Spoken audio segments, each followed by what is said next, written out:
Olá, pessoal. Sou o professor José Luiz Pastori Melo, professor de São Paulo, do Colégio Santa Cruz.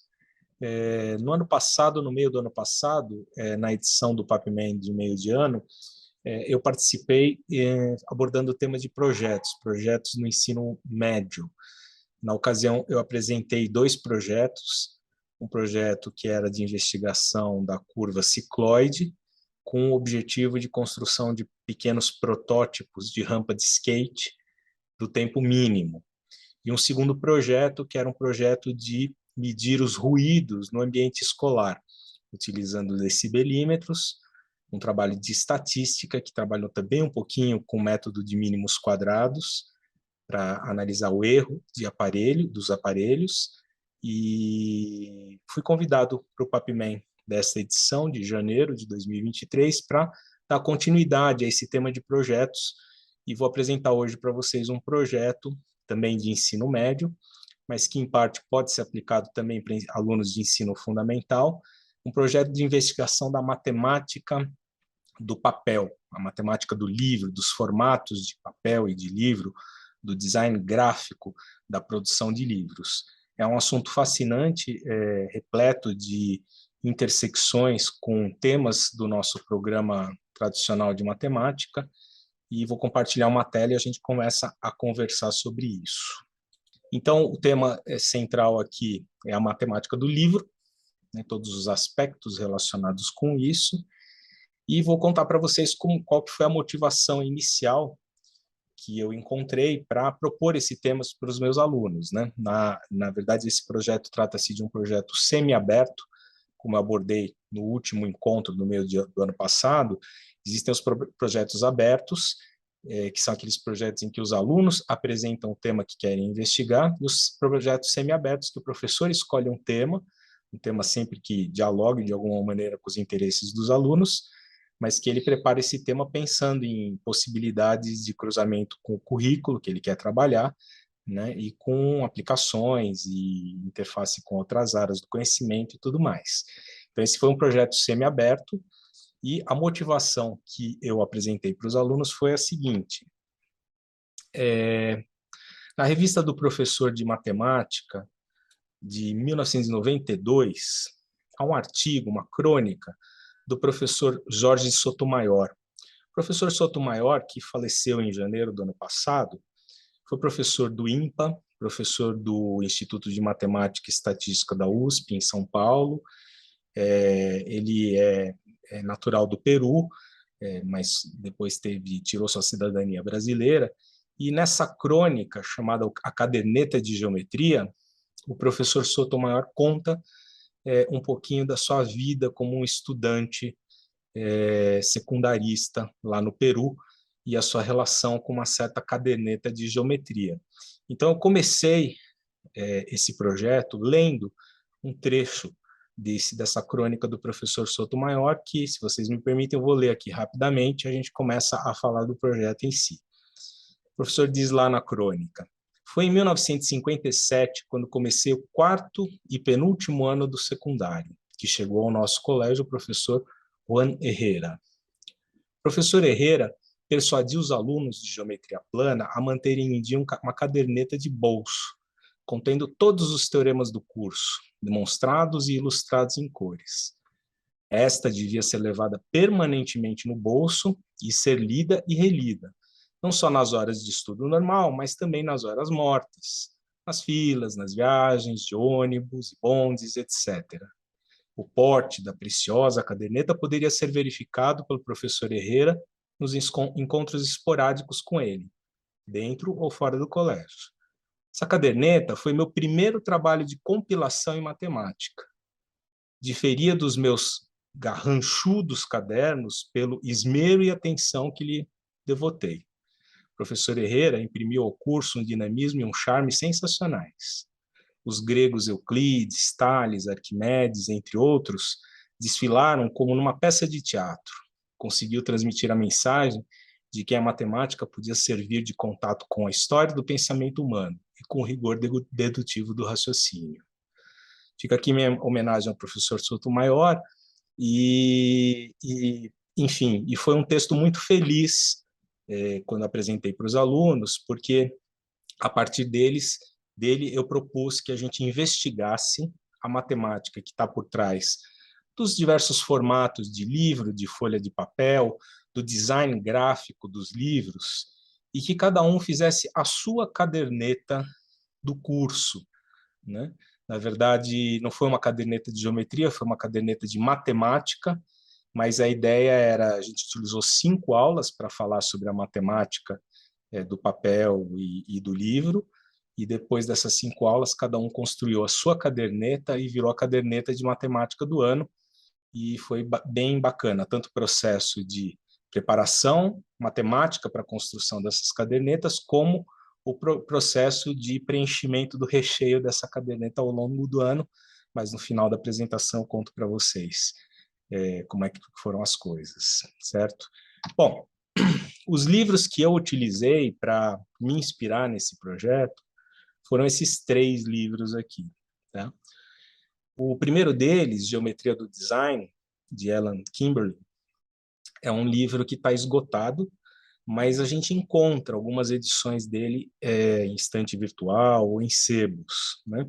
Não é um livro muito barato, mas é um livro muito interessante porque ele não só aborda o design do livro, como também ele faz um tratamento matemático, ainda que elementar, mas ele faz um tratamento matemático dos temas abordados.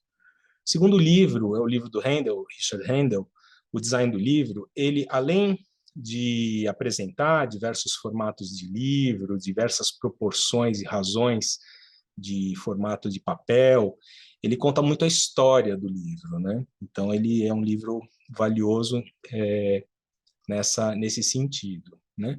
E o terceiro livro é um livro muito especial, que eu tenho muito carinho por ele, chama-se A Forma do Livro, e do Jean Tichold, que depois eu vim a saber que o Tichold foi um dos maiores artistas gráficos e tipógrafos de todos os tempos, né?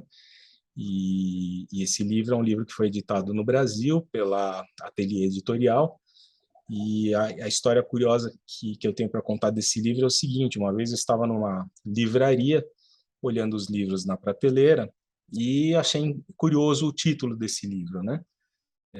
A forma do livro. Puxei o livro, né? E fiquei impressionado ao pegar o livro na mão, pela qualidade do papel da capa, pela qualidade do papel que compunha o livro, pela distribuição do texto, a forma como ele era organizado nas páginas.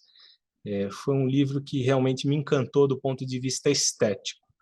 E eu acabei comprando esse livro e fiquei depois encantado não só pela estética desse livro, como também pelo seu conteúdo, né? O professor Tichold, ele conta toda a história também das proporções, das diversas razões utilizadas para papel e para formato de livro, e é uma pessoa muito detalhista, né? Muito cuidadosa nos aspectos do design, da composição, né? Então, eu aprendi bastante com esse livro e recomendo. É esse livro que está aqui, ó. Bom, como que eu comecei o projeto logo depois de apresentar o texto a crônica do professor Sotomayor? Comecei fazendo um experimento que li num desses livros. Eu estou chamando aqui de experimento Fechner-Lalo, porque na verdade é um experimento que foi feito por 2 pesquisadores. O Fechner, no início do século XX, mais ou menos no meio do século XX, Lalo, um outro pesquisador, fez o mesmo experimento, né? E o experimento era o seguinte: eles desenharam vários retângulos com diferentes proporções entre os seus lados, né? E desde um quadrado, né, esse mais à esquerda, depois um retângulo de proporção 5:6, um outro 4:5, várias proporções, né? Essas proporções elas foram escolhidas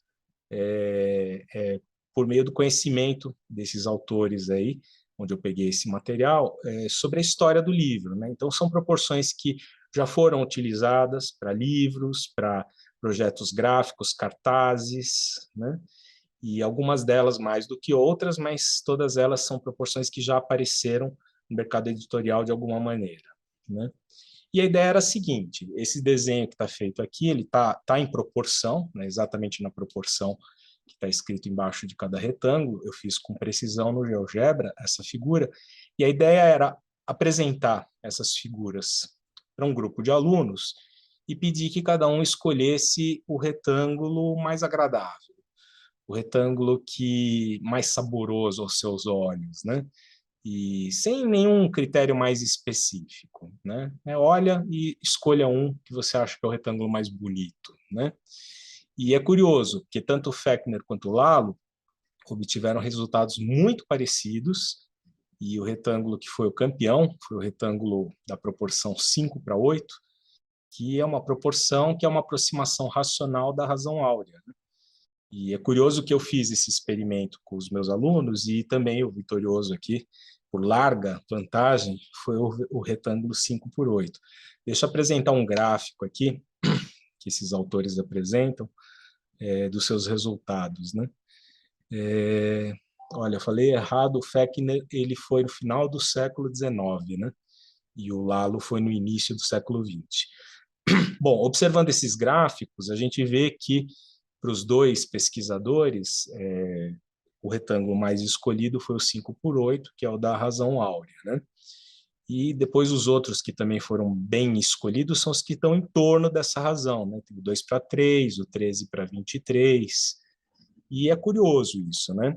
O porquê dessa proporção ser a mais agradável aos olhos, né? Quer dizer, será que são fatores culturais, né? A gente vem sendo submetido a tantos retângulos que têm a forma parecida com essa, que eles acabam naturalmente sendo mais equilibrados ao nosso olhar, ou enfim, tem várias teorias a respeito disso, né?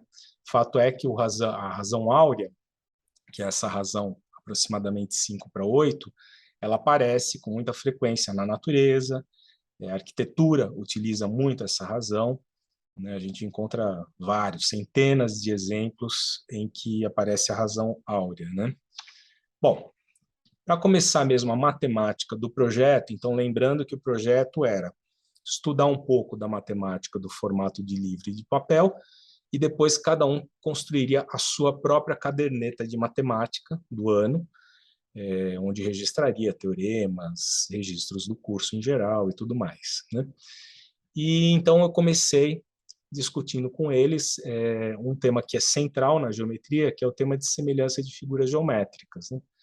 Os alunos já tinham um conhecimento prévio de semelhança, mas eu observei que ainda havia ainda algum tipo de dúvida a respeito do que efetivamente significa dizer que dois polígonos são semelhantes, né? Então, a primeira pergunta que eu lancei foi: dois retângulos são sempre semelhantes, né? Essa pergunta, ela parece bobinha, parece elementar demais, né? Mas muitos alunos se atrapalham com isso, viu? Não é um assunto tão trivial quanto a gente imagina, né? Não é verdade que dois retângulos são sempre semelhantes, e a confusão toda, ela acontece pelo seguinte, né? Bom, o que eu tenho que ter para dois polígonos serem semelhantes? Polígonos com o mesmo número de lados, claro, né? Eles precisam ter ângulos em correspondência que tenham uma mesma medida, e lados em correspondência que sigam uma mesma proporção. Precisam acontecer essas duas coisas juntas para que a gente possa dizer que os polígonos são semelhantes. Ocorre que, no caso particular dos triângulos, se uma dessas duas condições está satisfeita, automaticamente a outra também estará satisfeita. Então, basta que eu verifique uma dessas condições para triângulos, que eu tenho uma garantia da semelhança dos triângulos, né? E muitos alunos acabam usando essa mesma ideia, extrapolando essa ideia para quadriláteros, pentágonos, quando isso não é verdade, né? Então, enfim, uma resposta aqui imediata a essa pergunta pode vir por meio de um exemplo, né? Exibir dois retângulos que não são semelhantes, né? Então, um retângulo, por exemplo, de 2 centímetros por 5 centímetros não é semelhante a um de 7 centímetros por 4, né? Se eu fizer, por exemplo, a razão entre o menor lado de um com o menor lado do outro, né? Por exemplo, 2:4, que dá um meio. E a razão do maior lado da esquerda pelo da direita, 5:7. 5:7 é diferente de 2/4, de 1/2, né? E, então, eles não são semelhantes, apesar de eles terem ângulos em correspondência que seguem uma mesma medida, né? Um tipo de exercício, como a ideia de semelhança era uma ideia muito cara para esse projeto, eu fiz algum investimento em trabalhar um pouquinho mais em detalhes esse conceito de semelhança, né? Um tipo de atividade que se presta muito bem a uma compreensão do conceito de semelhança é essa atividade aqui, né? Desenha-se numa malha quadriculada, vários polígonos, e aí a gente escolhe pares desses polígonos e pergunta se são semelhantes ou não, mas sempre o aluno tem que verificar as duas condições que garantem a semelhança, né? Então, se os ângulos em correspondência são congruentes, sim ou não, e se todos os lados em correspondência seguem uma mesma proporção, né? O único jeito dos polígonos serem semelhantes é se eles estiverem sim nessas duas primeiras colunas que estão em branco aí, né? Então, por exemplo, aqui o 3 e o 4, né? Esses dois retângulos, eles não são semelhantes, que apesar de ter um sim aqui nos ângulos em correspondência congruentes, né, todos eles medem 90 graus, ele tem um não na proporção dos lados, né? Por exemplo, o menor lado do retângulo 4 mede 3, o menor lado do retângulo 3 mede 2, então é um 3/2. E o maior lado do retângulo 4 mede 5, e o o maior do 3 mede 3. 5/3 é diferente de 3/2, portanto, eles não são semelhantes, né? Os polígonos 2 e 5 são dois trapézios, esses enganam bastante, viu? Às vezes o aluno olha assim e intuitivamente ele acha que um é uma ampliação perfeita do outro, né? Que é a ideia central que está por trás da semelhança de figuras geométricas, né? Mas não é verdade. Nem ângulos em correspondência são iguais e nem lados em correspondência seguem uma mesma proporção, né? E veja, a investigação disso é bastante interessante, né? Quer dizer, o aluno não vai utilizar aqui transferidor, nada disso, né? Régua. Ele vai olhar na malha quadriculada e vai usar algum tipo de raciocínio lógico dedutivo para chegar às suas conclusões, né? Então, por exemplo, olha, se eu quero saber se esse ângulo aqui, se ele é congruente a esse daqui, né? Que parecem ser os dois ângulos em correspondência. Como é que eu posso saber a medida desses ângulos sem ter um compasso, né? Eu posso olhar como uma inclinação, né? Uma inclinação desses segmentos oblíquos desses dois trapézios, né? Qual é a inclinação desse lado oblíquo do trapézio? Na horizontal tem um 4, na vertical tem 2, 4, 5. Então, 5/4, né? Se o segmento oblíquo correspondente no outro trapézio tiver uma razão de semelhança igual a essa, né? Não precisa ser o 5 e o 4, mas a razão, a fração simplificada tem que ser a mesma para os dois, né? E no caso aqui não tem, né? Ó, se a gente olhar aqui na vertical, tem um 3/2. 3/2 é diferente do que 5/4, né? Então, esses ângulos já não são iguais, né? Em relação aos lados, também os lados não seguem uma mesma proporção, não. Se a gente observar esse lado menor, aqui a base menor do trapézio grande, ela mede 1, 2, 3, 4. E a do trapézio pequeno mede 2. 4/2, então 2/1, né? Se você observar os outros lados, você não tem essa proporção 2/1. Né? Então, é não, não e não. Né? Não são semelhantes. 7 com 9 são dois losangos. Né? Losango é um caso bastante curioso, né? Porque ele é o caso de que, se eu tenho dois losangos, certamente seus lados em correspondência seguem uma mesma proporção. Posso até não saber exatamente qual é, mas seguem uma mesma proporção. Por quê? Porque se os quatro lados de um losango são congruentes, é a definição de losango, do outro também são congruentes. Então, existe algum fator multiplicativo que me leva de um lado para o outro, e esse fator é igual para todos os lados, né? Então, os lados seguem uma mesma proporção. Mas se a gente analisa os ângulos desses losangos, a gente vê que eles não são congruentes, né? Os ângulos correspondentes. Conclusão, os losangos não são semelhantes. O 1 com o 6, perdão, são dois pentágonos, né? Esse 1,6 também ele é uma figura mais difícil de analisar, até porque as duas figuras não estão numa posição de homotetia, né? Então, você precisa analisar com mais cuidado. Mas eles são, sim, semelhantes. É possível verificar que seus lados seguem uma mesma proporção, a proporção é 1:2, né? Ó, por exemplo, esse ladinho aqui, ó, ele é a diagonal de um quadradinho.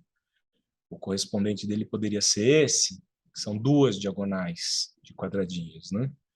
Mesmo acontece esse com esse, aí aqui tem 1, 2, 3, 4, aqui tem 2, também é um 4:2, né? 1:2, e o mesmo acontece para esses outros lados oblíquos aqui, né? Que são duas diagonais de quadrado, e aqui são 1, 2, 3, 4.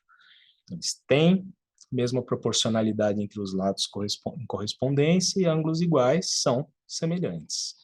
Por fim, o 8 e o 10, que são dois triângulos, né? Bom, dois triângulos, na verdade, se eu descobrir que uma das colunas a resposta é sim, todas as demais serão sim. Porque para triângulo, uma condição é suficiente. Não é que ela é suficiente, eu preciso das duas, claro. Mas é possível demonstrar que, satisfeita uma das condições, a outra também estará satisfeita, né? Bom, no caso, eu posso fazer o seguinte, como são dois triângulos retângulos, né, o 8 e o 10, não estão numa posição muito conveniente, mas são triângulos retângulos, eu posso ver o seguinte, vou ver a proporção entre os catetos deles, né? Então, aqui é 3 para 3 unidades com 1, 2, 3, 4 diagonais de quadrado. E a mesma coisa com o outro cateto, né? Na verdade, são triângulos isósceles. Bom, se os catetos em correspondência seguem uma mesma proporção, porque esses triângulos são isósceles, retângulos isósceles, né? A hipotenusa também seguirá a mesma proporção, né? Por Pitágoras, né? Garantido. Mas posso olhar também aí com as diagonais, né? Dos quadradinhos da malha. Bom, pois bem, eles são semelhantes porque eles atendem às duas condições, tá? Bom, na sequência, mais uma pergunta disparadora, né? Já começamos com essa, vamos ver mais uma. Opa. Bom, a pergunta agora é a seguinte. Existe algum segmento de reta AB tal que os retângulos ABCD e CDEF, que estão aí na figura abaixo, né, sejam semelhantes? Então, eu tenho um certo retângulo grandão, né, o EDCF, o CDF, né, e eu quero traçar um segmento AB que é paralelo aos lados menores desse retângulo grandão, e eu quero saber se tem alguma posição que eu posso traçá-lo de tal forma que o triângulo grandão seja semelhante a esse triângulo da direita, o ABCD, certo? Bom, agora que a gente já sabe melhor que para serem semelhantes, os polígonos precisam ter ângulos em correspondência iguais, né, congruentes, e esses daí eles têm. Basta que eu imponha uma mesma proporção para os seus lados, né, uma mesma razão entre seus lados em correspondência. Isso é fácil de equacionar, né? Bom, repare bem que nesse probleminha, o lado menor do retângulo grande mede 1, né?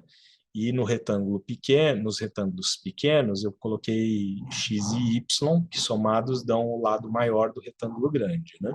Vamos armar a razão de semelhança? Bom, EF, que é o lado menor do retângulo grandão, sobre o lado menor do retângulo ABCD é o y. Então, é 1 sobre y, igual a. Agora, eu pego o lado maior do retângulo grandão, que é x mais y, sobre o lado maior do retângulo ABCD, que é o 1, né? É o 1. Multiplico isso em cruz, dá essa equação, y ao quadrado mais xy menos 1 igual a 0. Bom, na ocasião, os alunos não conheciam essa equação, né? Essa equação é a equação de uma elipse, né? Equação analítica de uma elipse, perdão, de uma hipérbole. Equação de uma hipérbole. Eles não tinham esses conhecimentos ainda. A geometria analítica das cônicas foi estudada no terceiro ano do médio, né? Mas eles utilizavam muito computador para fazer gráficos, tinham muita fluidez nisso, né? Então, a ideia foi a seguinte, pedir que eles construíssem o gráfico dessa equação analítica no computador, né, para ver que tipo de curva que é, né? E além do gráfico dessa equação, eu pedi que eles construíssem também o gráfico das condições desse problema, né? Foram impostas algumas condições. O x mais y é menor ou igual a 2, e o x e o y são positivos, né? São essas condições que estão escritas aqui. Aqui, perdão, gente, saiu errado, tá? Saiu x mais y maior ou igual a 2, é um menor ou igual a 2, né? Que é essa condição aqui, ó, tá? E x maior que zero, y maior que zero. Bom, pois bem, qual que é o gráfico destas condições do problema, né? Como se fosse o domínio do problema. X mais y menor ou igual a 2 é uma reta inclinada para a esquerda, pintada para baixo, né? X maior que zero é uma reta horizontal para cima, né? Tudo pintado para cima, uma região pintada totalmente acima perdão, x maior que zero é a direita do eixo y, né? E o y maior que zero para cima, né? Bom, então, na verdade, fazendo um gráfico dessa condição de existência desse problema, né? E da equação que dá a solução do problema, a gente obtém isso daqui. Ó, esse triângulo, e triângulo retângulo isósceles de catetos iguais a 2, a região triangular, ela refere-se à condição do problema, de existência do problema. E a curva y² mais xy menos 1 igual a zero é uma hipérbole, que os dois ramos da hipérbole estão desenhados aqui, tá? Essa parte tracejadinha que eu fiz para cá e para cá não faz sentido no problema. Na verdade, o que faz sentido para mim no problema é a intersecção do ramo superior da hipérbole com a região de possibilidades do problema, né? Sobre o universo de possibilidades ali. Essa parte que está pintadinha aqui em vermelha, né? Então, olha, esse gráfico ajudou que os alunos não só respondessem ao problema, né? O problema é, existe algum segmento de reta B, tal que esses retângulos sejam semelhantes? Sim, existe, e mais do que isso, existe mais de um. Existem infinitas possibilidades de posição que eu posso colocar aquele AB, de tal forma que eu tenho essa semelhança que foi solicitada, né? Bom, qual a razão desse problema, né? Dessa pergunta disparadora que foi colocada? É que esse problema que a gente acabou de analisar, que tem infinitas soluções, uma das soluções desse problema é a famosa razão áurea, né? Vai ter uma certa posição desse segmento AB em que o retângulo grandão que vai ser formado, né, o EFCD, ele vai ser um retângulo que tem nos seus lados a razão áurea, tá? Que é 1 para 1 mais raiz de 5 sobre 2. A gente vai ver isso daqui, tá? Na próxima tela a gente faz essa demonstração. Então, vamos dar uma olhada.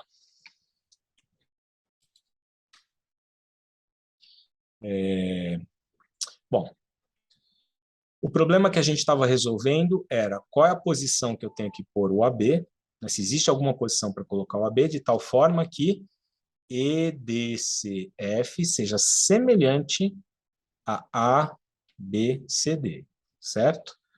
Bom, coloquei aqui no FB X, no BC Y, e o lado aqui do nosso retângulo grandão, o menor lado do grandão, é 1, né, que é o FE, certo? Bom, vamos colocar a condição, então, de semelhança desses retângulos que eu quero que sejam semelhantes, né? Na verdade, colocando a condição de semelhança, eu chego no problema anterior, né? Aquele da hipérbole, né? Vou colocar um elemento a mais agora. Não só eu quero que eles sejam semelhantes, mas eu quero mais uma coisa. Eu quero que o retângulo da esquerda, que é o EABF, eu quero que ele seja um quadrado, tá? Então, vai ter que ser um quadrado de lado 1, porque eu já tenho aqui a medida de EF, que é 1. Ou seja, o x também vai ter que ser igual a 1. Então, basicamente, o problema que eu quero resolver agora é o mesmo problema anterior, só que eu quero descobrir agora quem tem que ser o y para que, nessa posição do AB que eu coloquei, para que os retângulos grandão, EDCF e ABCD sejam semelhantes, certo? Bom, na verdade, é pegar o resultado que a gente obteve na pergunta investigada anteriormente e trocar x por 1, né? Mas a gente pode recompor aqui a semelhança dos dois retângulos. Vou fazer isso. Então, ó, no grandão EF, o menor lado do grandão, que é 1, EF, sobre o menor lado do ABCD, que é Y. Então, está aqui 1 sobre Y. Maior lado do retângulo grandão, é o FC, que é 1 mais Y. E o maior lado do retângulo ABCD é 1. Virou essa equaçãozinha aqui, que é uma equação de segundo grau. Na verdade, é a equação que a gente tinha obtido anteriormente, trocando o x por 1. Né?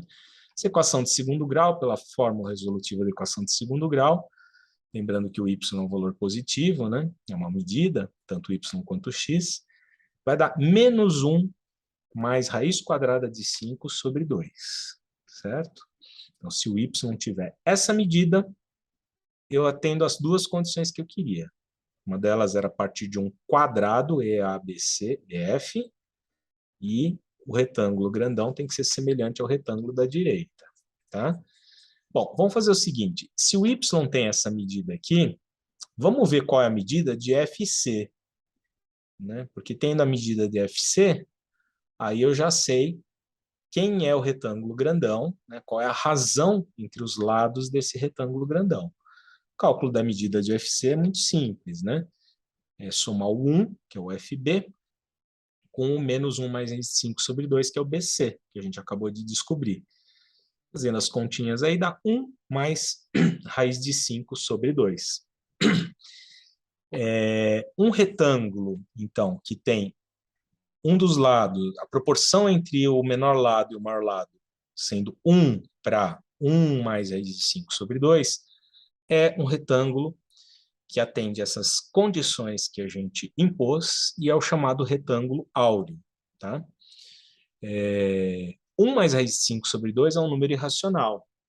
Aliás, na aula do professor Daniel, que ele fala sobre sistema decimal de numeração, representação decimal, ele fala muito sobre números racionais e irracionais, inclusive um exemplo que ele dá é o φ, que é igual a 1 mais raiz de 5 sobre 2, que é a tal da razão áurea, né? Quando eu coloco aqui 1,618, isso é uma aproximação racional do número irracional 1 mais raiz de 5 sobre 2, certo? Bom, é curioso a gente observar o seguinte, então, a gente acabou de descobrir que a proporção 1 para 1 mais raiz de 5 sobre 2 é a tal da razão áurea. Se a gente pega essa proporção e multiplica por 5 de cada lado, então 5 vezes 1, 5, e 5 vezes 1 mais raiz de 5 sobre 2, isso dá aproximadamente 8. Ou seja, dá aproximadamente a proporção 5 para 8, que era aquela proporção áurea que é a mais escolhida quando a gente faz aqueles experimentos de permitir que as pessoas escolham um retângulo mais agradável ao olhar, né? Bom, aqui já, depois de feita toda essa matemática, já começam a aparecer ideias para os alunos, né? De tentar fazer um livrinho que, de repente, ou a página do livro, ou a capa do livro, a encadernação do livro, tenha medidas na razão áurea, né? Enfim, as coisas começaram a ganhar cara aqui, né? Do projeto da caderneta de matemática. Construção do retângulo áureo com régua e compasso. Eu vou abrir aqui o Excel, ou, perdão, o GeoGebra, e vou fazer isso no GeoGebra. Deixa eu só apagar tudo que foi feito aqui. Espera aí.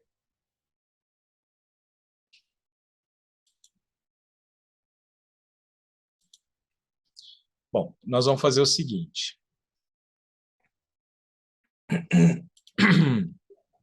Nós vamos partir de um quadrado, um quadrado de lado 1.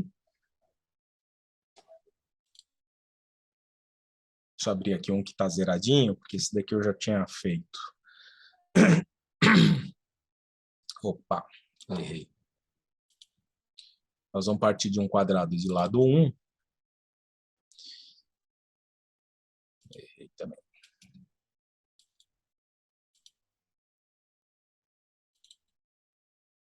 Agora sim, perdão. Então, tem um quadrado de lado 1. Eu vou apresentar um procedimento geométrico para estender esse quadrado e fazer com que ele vire um retângulo que tenha a razão áurea como razão dos seus lados, tá? Primeiro eu vou mostrar a construção e depois a gente prova, tá? Por que a gente está fazendo isso que a gente quer fazer. Bom, primeira coisa que a gente vai fazer é o seguinte, eu preciso o ponto médio de um dos lados do quadrado, por exemplo, o lado AB, tá? Para isso eu posso fazer uma mediatriz do segmento AB, marco o ponto de intersecção dessa mediatriz com o AB, encontrei o ponto médio. Posso apagar essa mediatriz que ela não me interessa mais.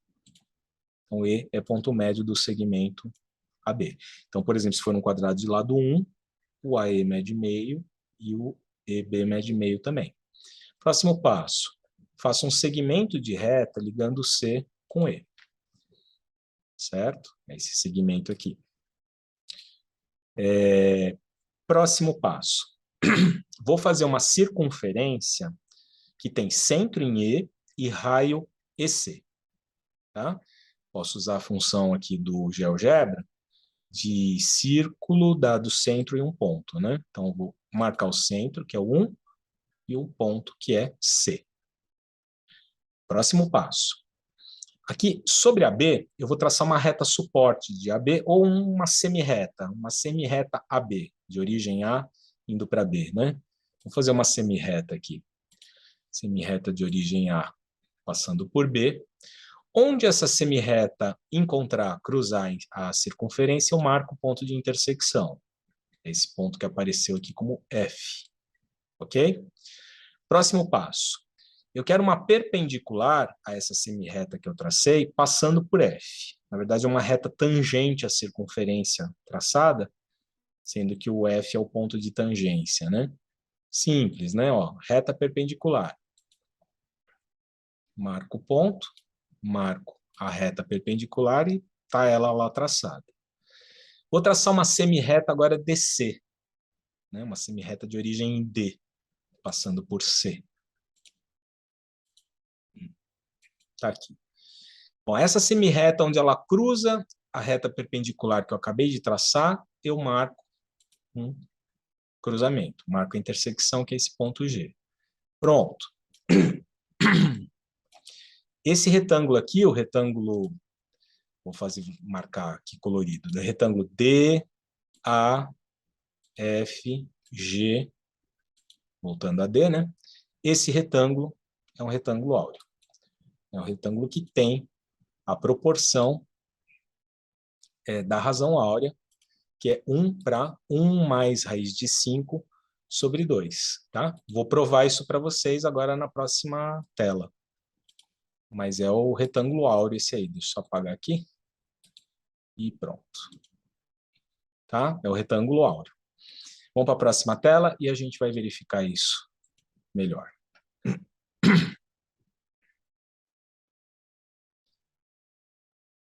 Bom.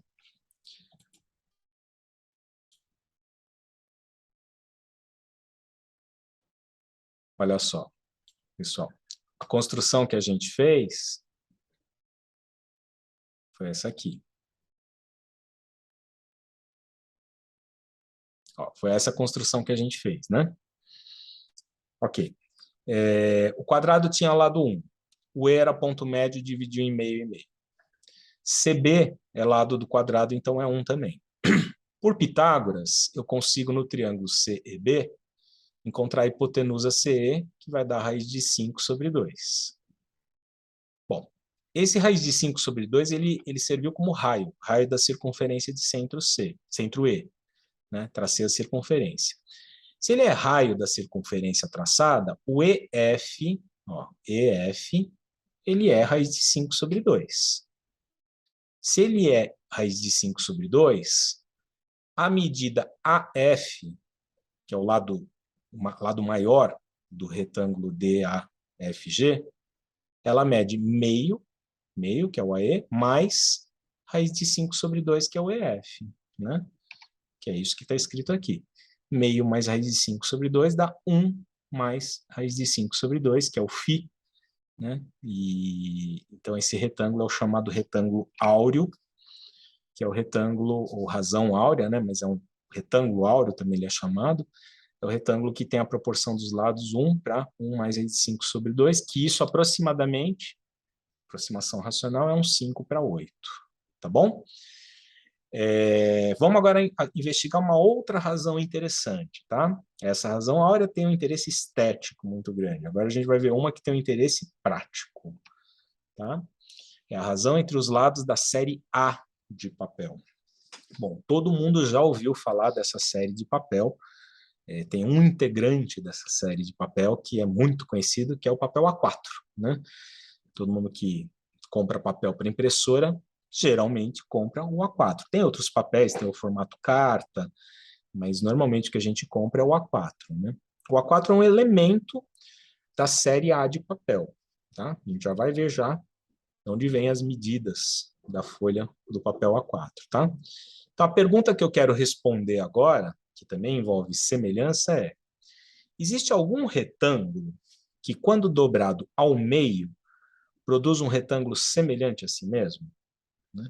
Então, algo mais ou menos assim, né? Por exemplo, essa folha de papel, ela é um retângulo, dobra ao meio, eu formo um outro retângulo, né? E esse retângulo aqui, será que ele é semelhante ao retângulo original? Sim ou não? Ou o que precisa acontecer para ele ser semelhante, né? Essa é a pergunta que a gente está investigando. Bom, na ocasião desse projeto com os alunos, eu me lembro que, como a gente começou pela razão áurea, fizemos toda aquela matemática, esta foi uma pergunta que eles conseguiram trabalhar com mais autonomia. Eles conseguiram produzir seu próprio desenho, modelar e resolver o sistema, né? Um outro aluno precisando de uma mediação do professor, mas a coisa fluiu melhor aqui, tá? Então a ideia basicamente é essa. Suponha aí um retângulo de lados medindo x e y. No meu desenho aqui eu coloquei o x maior que y. Essa dobra que eu vou fazer ao meio sempre é pelo maior lado, né? Faço a dobra desse retângulo, vou produzir um retângulo menor de lados y e x sobre 2. E a pergunta é: quem que tem que ser x e y para que o retângulo da esquerda seja semelhante ao da direita? Essa é a pergunta que eu quero responder. Bom, semelhança de polígonos de novo, né? Vou pegar o menor lado do retângulo da esquerda, que é o y, divido pelo menor lado do retângulo da direita, que é o x sobre 2. Isso tem que ser igual ao maior lado do retângulo da esquerda, que é x, sobre o maior lado do retângulo da direita, que é y. Multiplico isso em cruz, y² é igual a x² sobre 2. Posso tirar a raiz quadrada dos dois lados, eu estou trabalhando com números positivos e tal. Isso vai dar y igual a x sobre raiz de 2. Se eu reorganizar essa equaçãozinha, escrevendo x sobre y, isso vai dar x sobre y igual a raiz de 2. Certo? Então, olha que curioso o resultado que a gente obteve. A razão entre x e y do retângulo original, ela tem que ser uma razão igual a raiz quadrada de 2. Quer dizer, se, por exemplo, o y mede 1, o x vai ter que medir raiz de 2, né? Você coloca 1 aqui, no denominador dessa fração, x dá raiz de 2. Se eu tiver um retângulo na proporção 1 para a raiz de 2, ele será um retângulo que, quando dobrado ao meio, vai gerar um novo retângulo que é semelhante ao retângulo original. Certo? Bom, a série A de papel são os papéis que seguem essa característica, tá? Papéis que dobrados ao meio, retângulos que dobrados ao meio formam um retângulo semelhante ao retângulo original. E a razão de semelhança ela tem que ser 1 para a raiz de 2, como a gente viu aqui, certo? Bom, isso não explica exatamente os valores, da folha 4, né? Quando você pega o pacote de folha 4, tem lá as dimensões, como a gente vai ver daqui a pouco. Aqui eu não estou explicando exatamente aqueles números que aparecem lá, mas eu estou explicando que na folha 4, como ela é da série A de papel, ela é uma folha que, quando dobrada ao meio, ela é semelhante, o retângulo é semelhante ao original, tá? E a razão de semelhança é 1 para a raiz de 2, ok? Bom, a construção do retângulo da série A de papel, o retângulo que tem essa razão entre lados, é muito simples, tá? Não precisamos nem ir no GeoGebra. Ó, eu parto de um quadrado, ABCD, de lado 1, e eu quero estender esse quadrado para que ele vire um retângulo, de tal forma que esse retângulo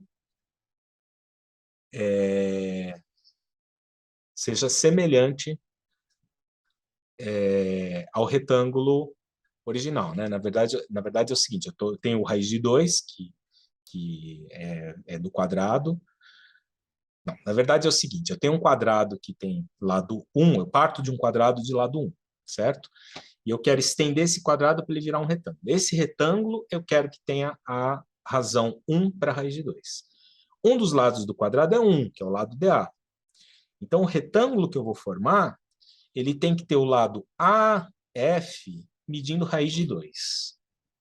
Tá? Porque aí ele vai ter a razão 1 para a raiz de 2. Tá, como é que eu faço para o AF ser raiz de 2? Muito simples. Se você olha a diagonal desse quadrado, ela é raiz quadrada de 2, porque é um quadrado do lado 1. E se você fizer uma circunferência centrada em A e com raio raiz de 2, essa circunferência, depois com os traçadinhos das perpendiculares aqui, como a gente fez lá na razão áurea, ela vai dar para a gente que o AF é o raio da circunferência, então ele é raiz de 2. Portanto, o retângulo ADGF é um retângulo de proporção 1 para raiz de 2. E o que tem de especial esse retângulo? É um retângulo, se dobrado ao meio, produz um retângulo semelhante ao original. Tá bom? Bom, vamos olhar agora para o pacote de folha 4 que a gente costuma comprar para impressora, né?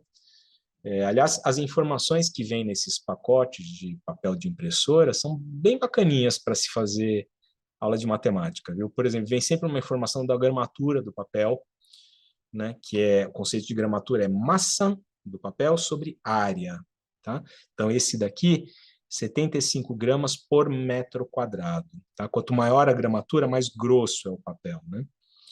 Enfim, tendo a gramatura do papel, tendo uma balança, tendo o número de folhas que compõem um pacote de papel, sabendo que um pacote de papel tem a forma aproximada de um paralelepípedo reto-retângulo, dá para se calcular, por exemplo, a espessura de cada folha de papel, né? Tem muitas atividades interessantes que dá para se fazer, dá para calcular o peso desse pacote de papel, enfim. Mas a informação mais importante que tem aqui nessa embalagem que nos interessa é a informação da folha 4, que é a folha que está lá na embalagem, né? Está dizendo que as dimensões dessa folha são 210 por 297 milímetros, né? 21 centímetros por 29,7 centímetros, né? Bom, a pergunta que cabe é de onde vêm esses números tão bizarros assim, né? Por que 21 centímetros por 29,7? Por que não 20 por 30 ou 21 por 30, né? Já já a gente vai ver a explicação disso, tá? Bom, como o papel A4 pertence à série A de papel, ele tem essa característica de formar retângulos semelhantes quando dobrado ao meio, e a gente sabe que essa característica se traduz numa razão 1 para a raiz de 2 entre os lados desse retângulo, né? Então, é de se esperar, é de se supor que a razão 297 por 210 dê aproximadamente raiz quadrada de 2, né?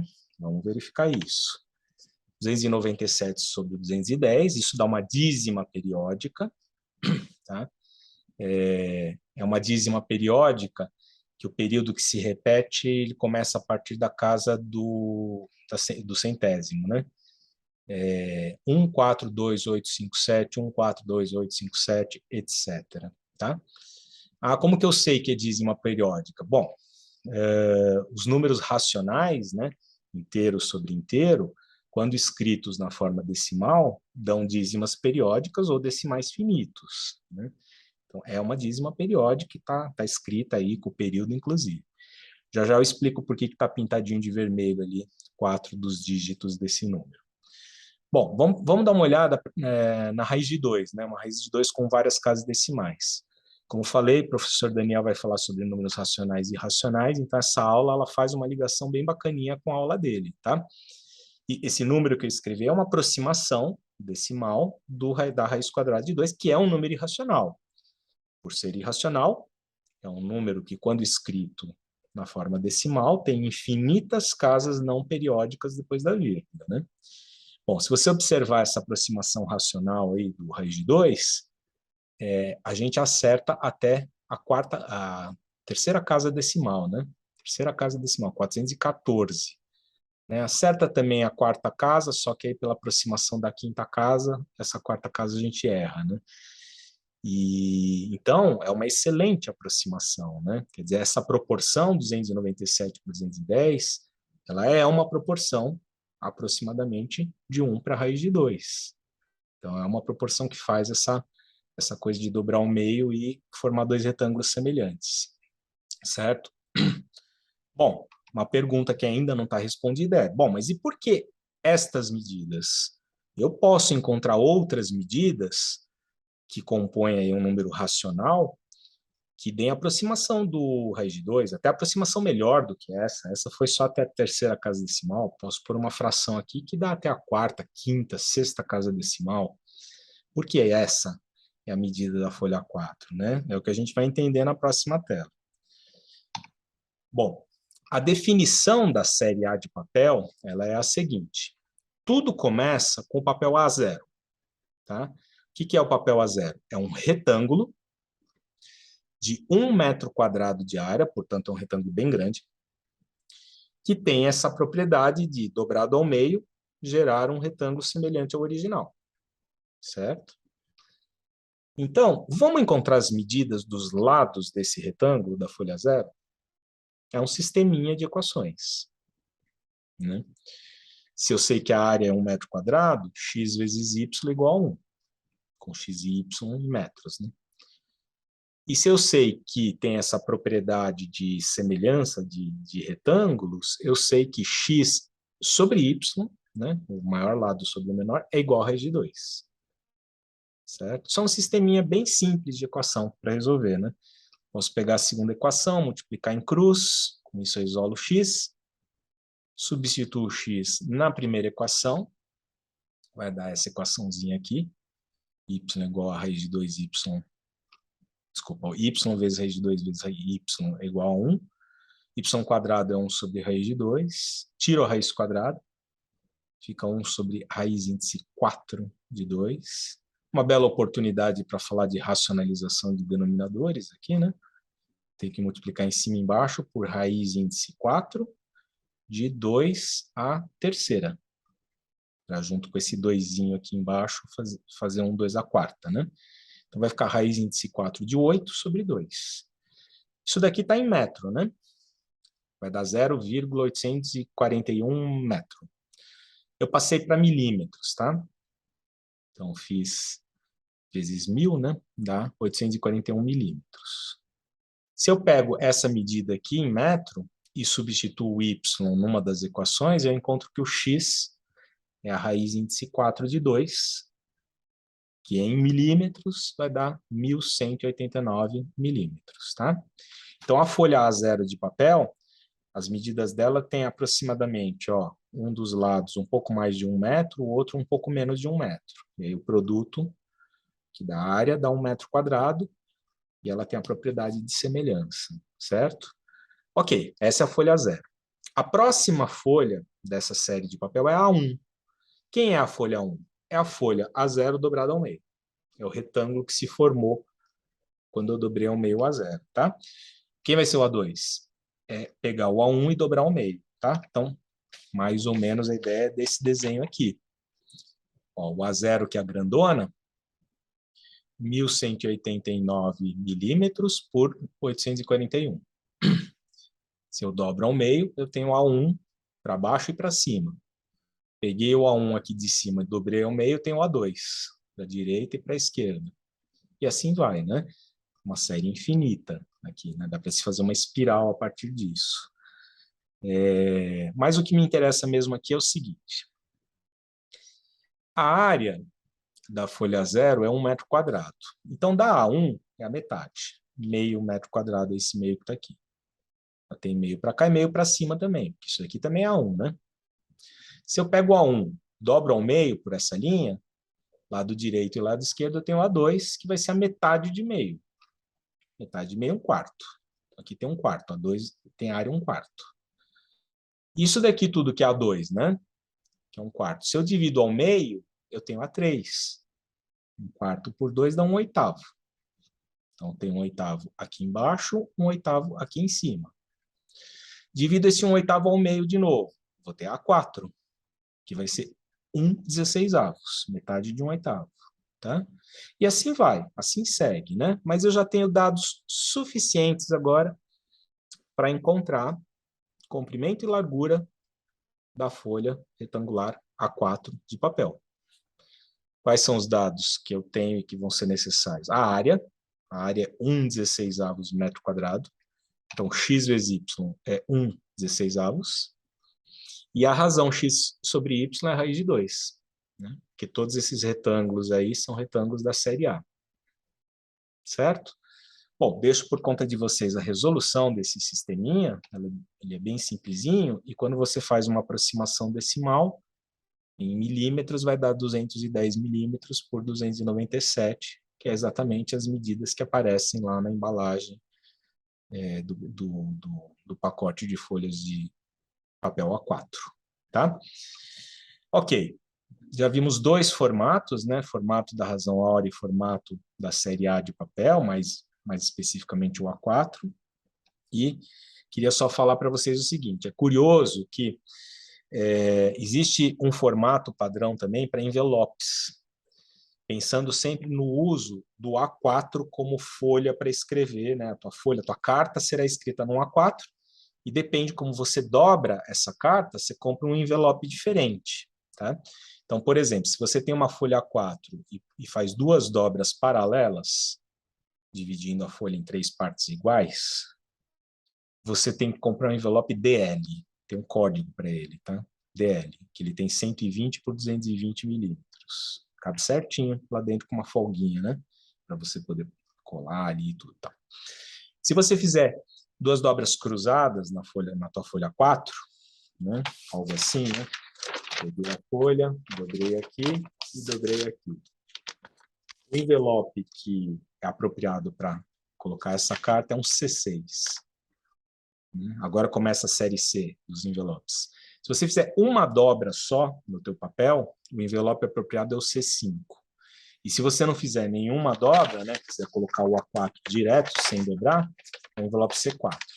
Claro que ninguém fica, sabe, esses códigos, né? Ninguém vai na papelaria, por favor, me veja o envelope C5, porque eu fiz uma dobra na minha folha A4. Né? Ninguém faz isso. A gente olha o tamanho do envelope, vê como vai dobrar a carta e escolhe um, né? Mas, enfim, só como curiosidade, tem também proporções de série de envelopes para conter as folhas de papel A4, tá? Bom, não expliquei ainda qual a utilidade da A4, né? Da proporção áurea lá, o aproximado 5/8, né? Ela é esteticamente muito equilibrada, muito usada na arquitetura, aparece muito na natureza e tal. Mas e essa série A de papel, por que se usa, né? Bom, há uma certa controvérsia a respeito da utilidade dessa folha da série A de papel, né? Quem argumenta a favor utiliza geralmente argumentos práticos, de ordem prática e de utilidade, né? Quer dizer, argumenta-se o seguinte, quando você vai fazer um livro, uma revista ou algo assim, você compra rolos imensos, cilindros de papel, e esse papel vai passar por máquina, e a máquina vai fazer dobras, de acordo lá com a engenharia mecânica da sua máquina e cortes, certo? Então, um dos argumentos é que isso facilita você fazer dobras sempre produzindo retângulos semelhantes, facilita a programação dessas máquinas, né? É uma ideia parecida com a seguinte ideia. Se você colocar uma folha numa máquina de cópias, né? Ou numa impressora que faz cópia também, e quiser fazer uma ampliação ou uma redução da tua figura, do teu desenho, essas máquinas elas fazem redução e ampliação por homotetia, né? Então elas seguem uma mesma proporção e tal. E elas têm pré-programado uma escala de redução e de ampliação. Essa programação é como se fosse com uma porcentagem, entendeu? Amplia 10%, 30%, 40%. E o que acontece? Se você, por exemplo, tem uma folha de papel da série A e vai fazer uma redução, uma ampliação, essa porcentagem pode ser sempre a mesma para fazer a redução ou ampliação, seja para uma folha A4, para uma A3, para uma A5, para uma A0. Por quê? Porque quando você dobra, você mantém um retângulo semelhante ao original, né? Então, esse é um argumento que costumam usar, né? Que é mais fácil você fazer as ampliações e reduções, você tem menos desperdício de papel fazendo isso, né? Mas há um séquito enorme de tipógrafos e designers de livros que não gostam da folha de papel A4, tá? Um sujeito clássico que não gosta da folha de papel A4 é aquele que eu falei do livro que eu gosto lá do Jean Tichol, né? Quando ele fala no livro dele da série A de papel, ele despreza, assim, sabe? Ele diz que é uma série que não é um papel esteticamente, um formato esteticamente bonito e tal. Inclusive, ele usa um argumento, que depois eu mostro para vocês aqui, de fibras do papel, que também tenta desconstruir um pouco essa ideia da utilidade do papel A4, né? Mas, enfim, aqui eu estou mostrando para vocês diversas maneiras de dobrar papel, né? As máquinas podem ser programadas para dobrar o papel de diversas formas. Para fazer um livro, você vai fazer sempre um tipo de dobra específico para o número de páginas que você quer do livro, para reduzir a perda de papel, né? Então, tem dobras cruzadas e tem dobras paralelas, né? Por exemplo, essas dobras cruzadas aqui, se der tempo, se eu não me estender demais na aula, eu mostro como a gente pode, no papel, fazer um livretinho com esse tipo de dobra, que é essa daqui cruzada, 16. Tá? Deixa eu só mostrar aqui rapidamente as máquinas que são usadas nas gráficas para dobrar ou cortar papel, né? Elas podem fazer, por exemplo, essa da esquerda é uma dobra com faca, essa faca pode ser cega, só para dobrar o papel, ou pode ser uma faca que corta, né? Ela faz uma dobra só, o papel volta, com a dobra feita, né? E existem dobras também que são feitas com rolos, com cilindros, né? O papel ele corre pelos cilindros e depende do sentido que você põe o cilindro, o papel vai, volta, entra dentro do cilindro e volta dobrado, né? Isso apenas também como uma curiosidade. Bom, voltando a falar do Tichol, que é o papa da tipografia, das artes gráficas, né? Inclusive, esse sujeito, ele fez um tipo gráfico de autoria dele, chama Sabon, né? Um tipo de letra. Infelizmente, no nosso Word não tem esse tipo de letra. Se você procurar na internet, você encontra ela, tal, mas talvez fazendo um plugin, talvez você consiga colocar no Word, mas no nosso Word não tem. Mas, enfim, ele estudou profundamente, né? Tipografia, então, o formato das letras, né? Quando você tem uma letra, você tem as letras serifadas com serifa, que são aquelas que têm um risquinho mais reto, né? No final dela, na base dela, que são letras que favorecem mais a leitura, né? A linearidade da leitura.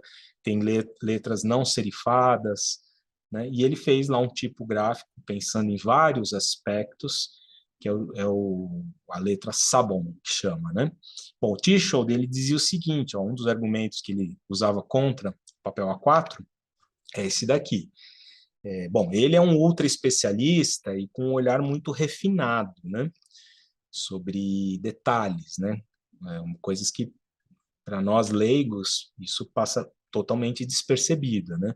Mas, por exemplo, ele argumenta o seguinte: quando você pega uma folha de papel e olha no microscópio, você tem as fibras do papel, elas estão sempre numa mesma direção, né? Então, imagine esse papel aqui, essa folha retangular, com as fibras na direção dessa seta aqui, certo? O que acontece? A dobra a gente sempre faz na direção das fibras, né? Então, você dobrou uma vez o papel, dobrou na direção das fibras, está tudo belezinha. Quando você faz uma dobra, se você quiser fazer uma segunda dobra no papel, né, que é com aquela ideia de fazendo dobras e gerando retângulos semelhantes, na segunda dobra, você necessariamente vai fazer uma dobra perpendicular ao sentido da direção da fibra, né? Então, para essas pessoas mais cuidadosas, né, da estética de um livro, esse tipo de coisa é uma coisa ruim, né, para você fazer as páginas de um livro, né, ter dobras em algumas páginas perpendiculares ao sentido das fibras, né? Mas são detalhes, né? Detalhes do artista. Bom,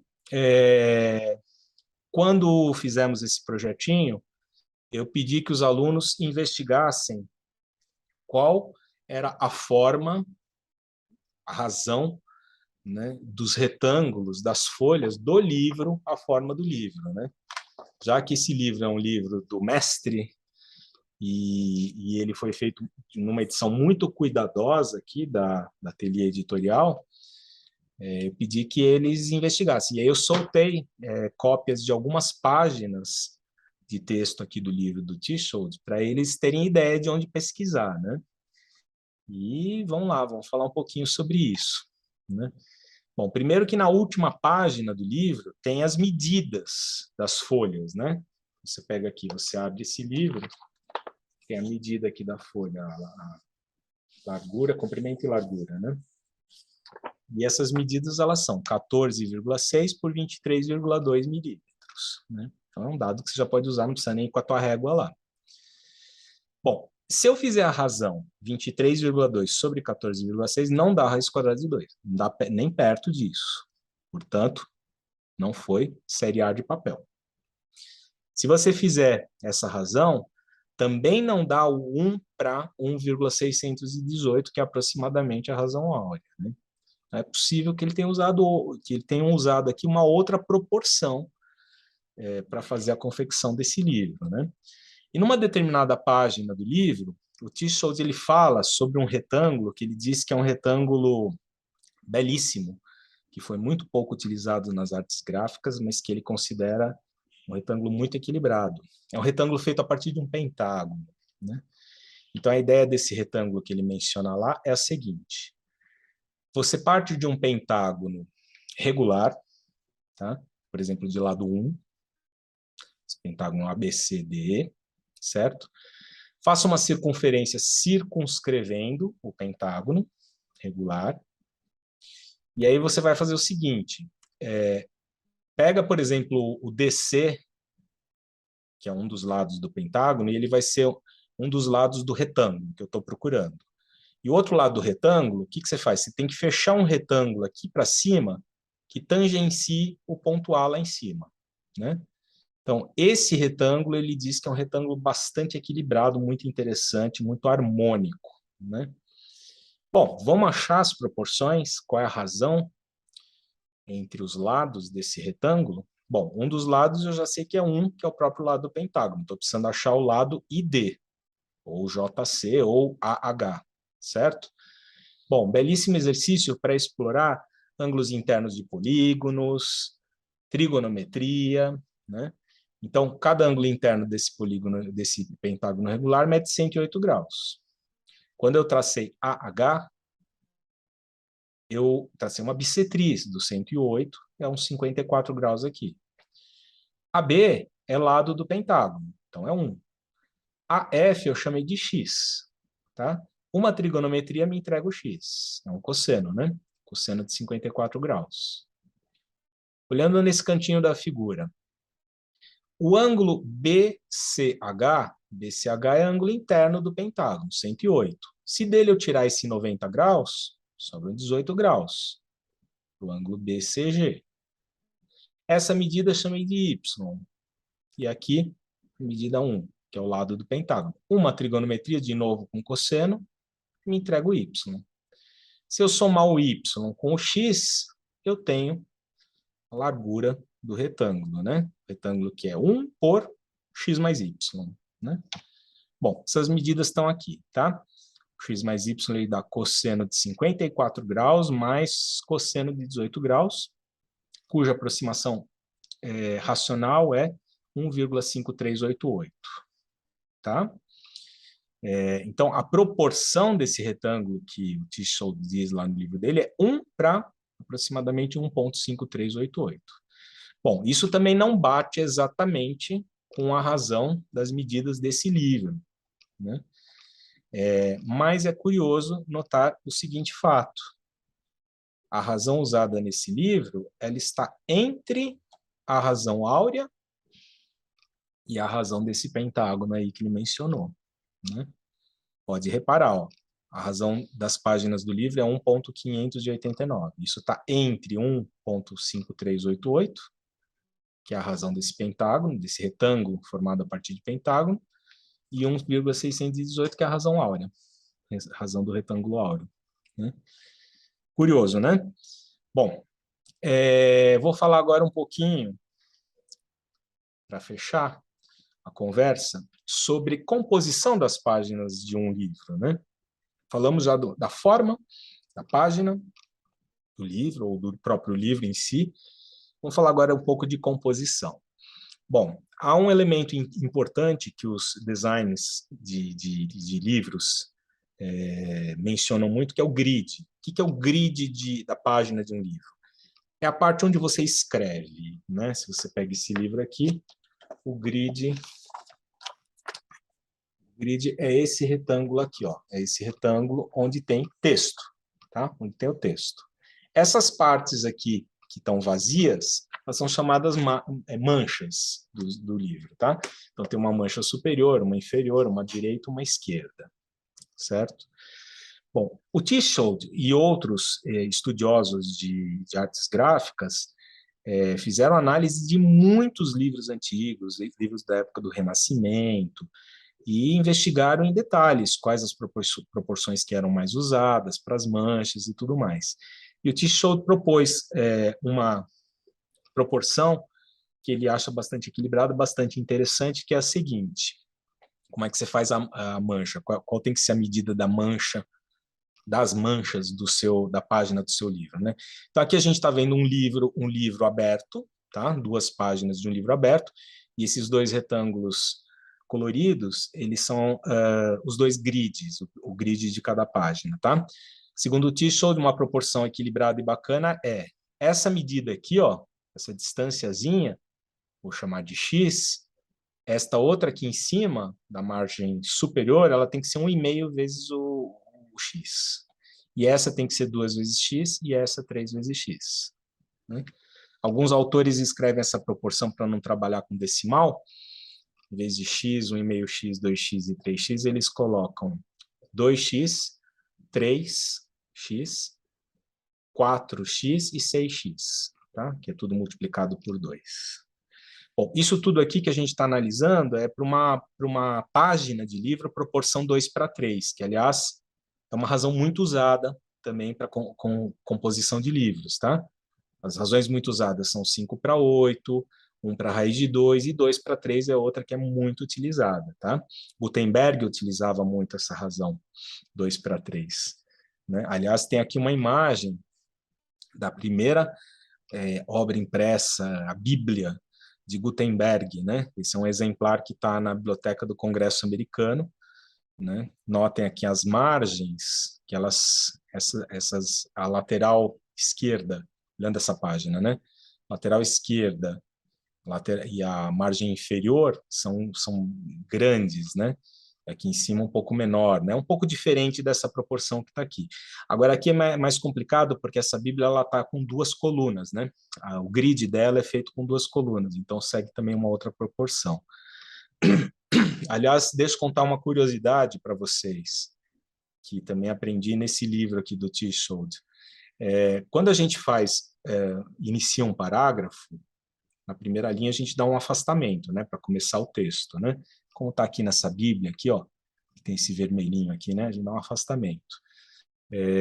No livro do Tishold, ele diz o seguinte, que no início da tipografia, né, da imprensa, como é que você fazia? O tipógrafo ele tinha todos os tipos e aí ele ficava pegando nas caixas os tipos para compor os tipos do texto de uma página, né? E como era um trabalho absolutamente manual, frequentemente ele pegava um tipo errado, compunha uma palavra errada, uma letra errada e tudo mais, né? E tinha um conferencista. O conferencista era o cara que pegava aqueles tipos correspondentes à página que estava sendo escrita e ele conferia o texto, se estava tudo certinho. E quando estava tudo certinho, ele tinha um carimbo que o lugar na página onde ele colocava o carimbo para dizer que estava tudo certo era esse lugar, era esse espacinho que era deixado para o carimbo do conferencista. Tá? Isso é uma curiosidade aí. Bom, o que eu queria fazer para vocês, para a gente fechar essa discussão, é o seguinte. Partindo de uma página de livro na proporção 2:3, como é que eu faço esse grid que tem essa margem X, essa 1,5x, essa 2x, essa 3x? Como que eu faço isso com construção geométrica, né? Claro que eu posso pegar régua, medir, fazer umas coisas meio gambiarra, né? Mas será que com régua e compasso, assim, uma construção mais certeira, eu tenho como chegar nessa proporção das manchas, né? Bom, existe método para isso, tá? Como essa proporção das manchas ela é muito utilizada, tem pelo menos 3 métodos que são muito utilizados, tá? Que eu quero falar para vocês, que é o que tem mais interesse matemático, é o método de Van de Graaff, tá? Bom, eu ia fazer a construção do grid pelo método de Van de Graaff, eu ia fazer no GeoGebra para vocês, mas acho que eu já estendi demais aqui minha fala, então eu vou fazer, já vou apresentar a figura e vou já demonstrar por que ele funciona, tá? Então, vai precisar um pouquinho de atenção de vocês aqui no passo a passo da figura, que eu vou mostrar como que ela é construída.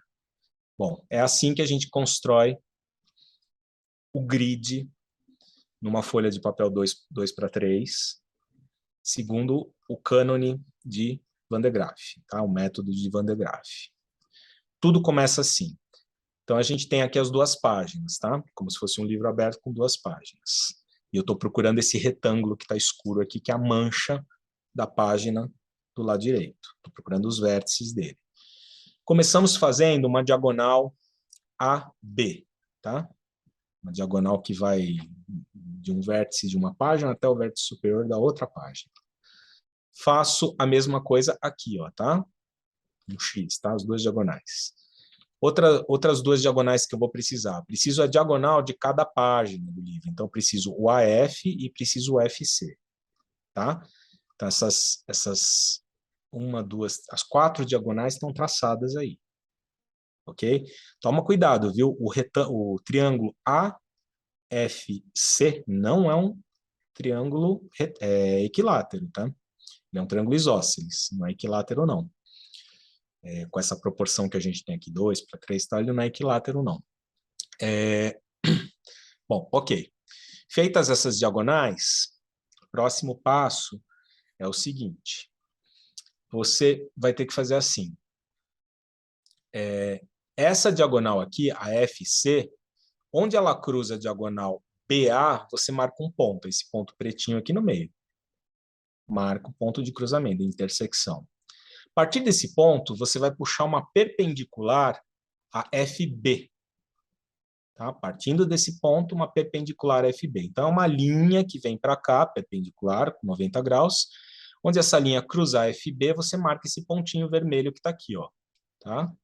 Então, depois da construção desse ponto, o ponto seguinte é esse daqui. Ok?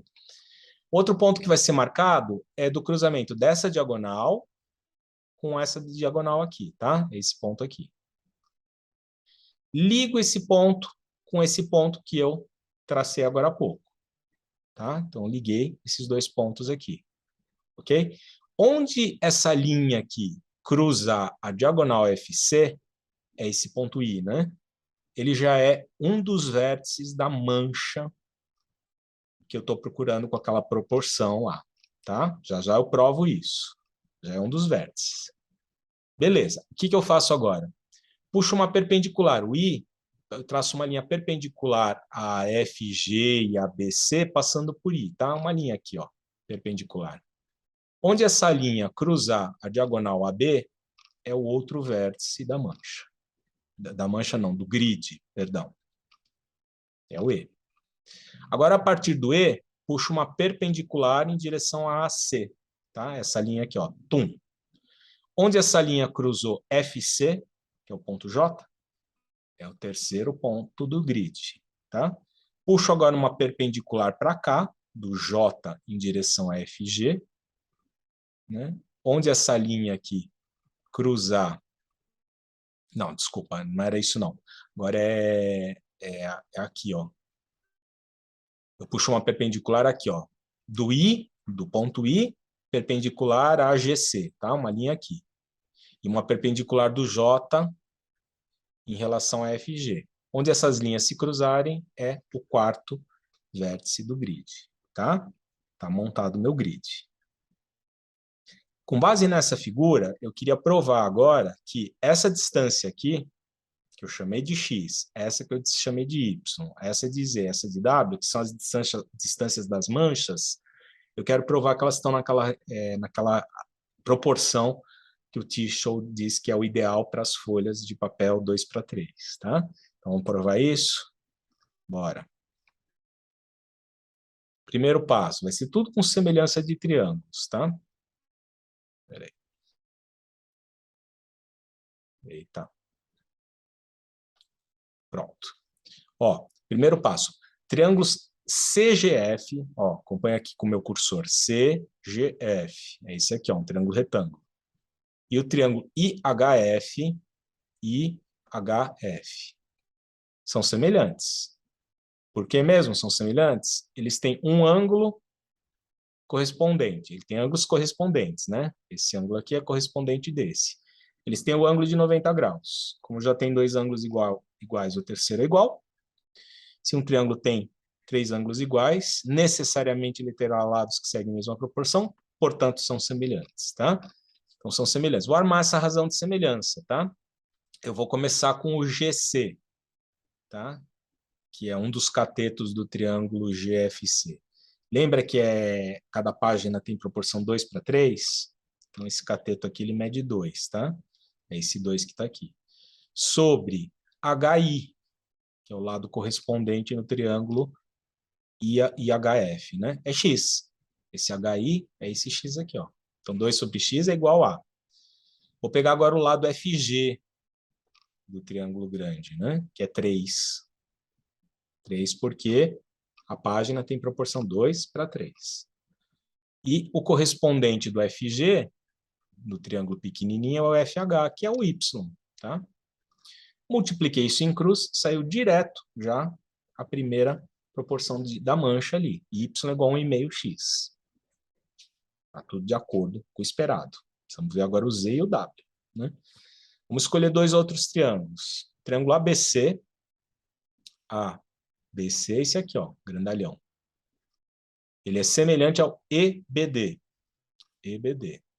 Pela mesma razão que a gente provou no outro. Dois ângulos correspondentes, um ângulo de 90 graus. Eu já garanti a semelhança. Bom, fazendo a semelhança, AC mede 4, né? Que é 2 mais 2. 4. Sobre ED, que é o Z. Aí agora o BC, que é 3, sobre BD, que é o Y. Essa equação eu chamei de 2, a outra eu chamei de 1. Se eu substituo A1 na 2, quer dizer, no lugar do Y aqui da 2 eu coloco 1,5x, vai dar isso aqui, que multiplicadinho em cruz é isolado o Z, dá Z igual a 2x, tal qual eu queria provar. Só falta provar agora que W é 3x, né? Vamos lá. Agora os triângulos são CGF, CGF, é esse grandão aqui, e CKJ. CKJ é esse, ó, tá? Que é um triângulo que vai envolver o W que eu quero, né? Então, ó, CG, que é 2, sobre KC, CK, que é Z, 2 sobre Z, é igual a 3, que é o FG, sobre JK, que é o W. Multipliquei em cruz. Na verdade, não multipliquei em cruz, não. Fiz o seguinte, peguei essa equaçãozinha, chamei de 4, e aqui, ó, eu substituí a 3 na 4. A 3 eu tinha isolado o Z, que era 2x. Joguei 2x aqui, ó, na 4, no lugar do Z. Virou isso aqui, multiplica em cruz, W é igual a 3x, tá? Então, essa construção com desenho geométrico faz uma mancha de tamanho bem bacana para um livro na proporção 2:3, tá? Bom, deixa eu parar aqui o compartilhamento. Esse problema que a gente acabou de fazer, essa demonstração, ela também pode ser feita, não recomendo, mas ela pode ser feita também com geometria analítica, né? Você pode pôr um par de eixos ali e mexer com a equação de reta, você encontra as intersecções, as distâncias, e você chega no resultado, né? Eu sou meio do time do Jacob Steiner, né? Um grande geômetra, que ele dizia que a geometria analítica é uma muleta para os espíritos menos dotados. Ele dizia que, que ele não gostava da geometria analítica, né? Ele gostava da geometria sintética, né? Essa que a gente faz aqui e tal. Mas, enfim, é possível fazer também com geometria analítica, tá? Tem seus méritos também, depende de que momento você está no curso, né? Tá lá com o 3º ano, mexendo com analítica, de repente é o caso de provar tudo isso por analítica, né? Bom, ó, queria dizer para vocês que ao final das 5 aulas que a gente fez sobre esses assuntos, que eu sintetizei em 1 hora, ao final disso, os alunos fizeram livretos maravilhosos, muito bonitos mesmo, e eles ficaram tão contentes, digamos, com a qualidade do material que eles produziram, que aí não fazia o menor sentido você rechear com porcaria, né? Então, eles cuidaram muito dessa caderneta, desse caderninho ao longo do ano, né? Infelizmente, esse trabalho foi há muito tempo atrás, eu não tenho fotos aí dos cadernos, devia ter, porque seriam cadernos bem bacaninha. Me lembro de um aluno que fez um caderno bem pequenininho, e aí ele fazia com a letra pequenininha e tal, comprou uma caneta nanquim, e, enfim, era curioso aquele caderninho dele, né? E muitos outros interessantes, né? E procurando na internet, a gente encontra muitas outras razões, muita matemática por trás disso. É um tema riquíssimo, tá? Bom, espero que vocês tenham aproveitado a aula, que tenha sido importante para vocês, e torço para que vocês façam projetos assim e outros projetos também, que compartilhem com a gente as experiências de vocês. Um ótimo ano de 2023 para todo mundo, tá bom? Tchau, tchau, pessoal.